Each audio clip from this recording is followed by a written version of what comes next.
Bienvenidos. Hoy nos vamos a sumergir en la historia de un hombre que llegó a ser nada más y nada menos que la conciencia moral de una nación entera. La historia de un pastor que, sin más armas que sus palabras y sus convicciones, cambió por completo el rumbo de la historia. Vamos con la increíble crónica de Martin Luther King Jr. Y fíjense, arrancamos con esta frase porque es que lo resume todo. Esta es la esencia de su lucha. Para King, la justicia no era algo que se pudiera dividir o negociar. Era un principio universal. O existía para todos, o no existía de verdad para nadie. Y esta idea fue el verdadero motor de toda su vida. Para entender bien a una figura como la suya, primero tenemos que entender el mundo en el que nació. Un mundo diseñado para recordarle, cada día de su vida, que por el simple color de su piel era considerado inferior.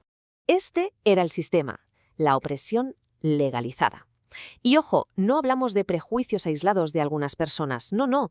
Hablamos de todo un andamiaje legal, de leyes que separaban a blancos y negros en absolutamente todo. En las fuentes de agua, en las escuelas, en los asientos del autobús, todo estaba dividido por ley. Es que es difícil hacerse la idea de lo que significaba crecer en un mundo así. Pero King no fue solo una víctima de la opresión, era una mente de verdad brillante.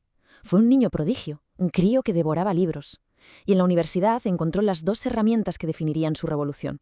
Por un lado, la estrategia de la no violencia de Gandhi, por otro, la fe cristiana que había mamado en casa. Esa combinación fue imparable.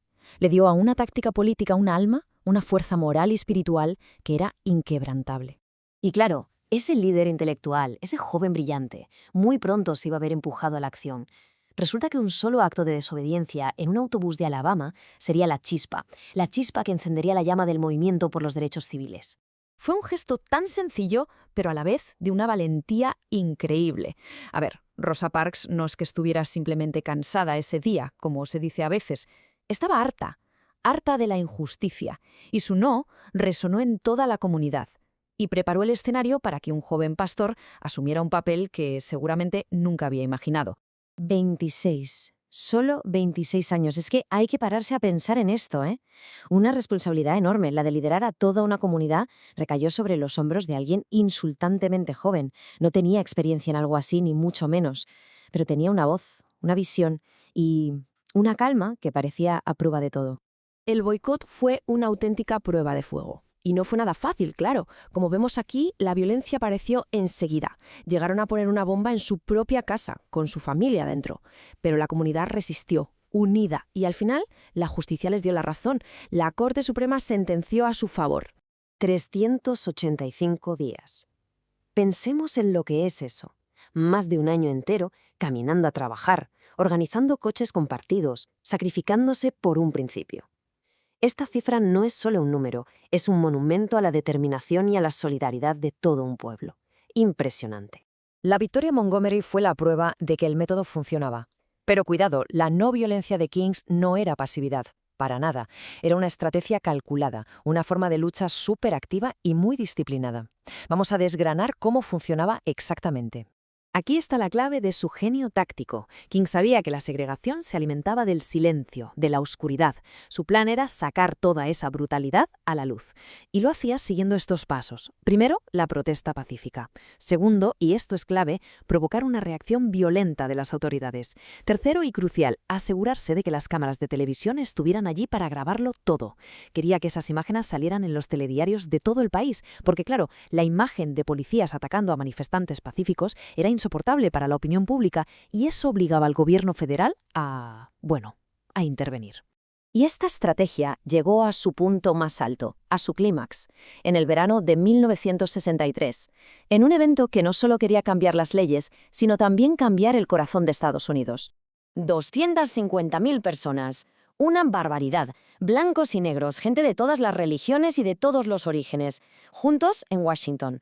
Fue una demostración de fuerza popular que no se había visto nunca. Una auténtica marea humana pidiendo que la nación cumpliera de una vez por todas su promesa de igualdad.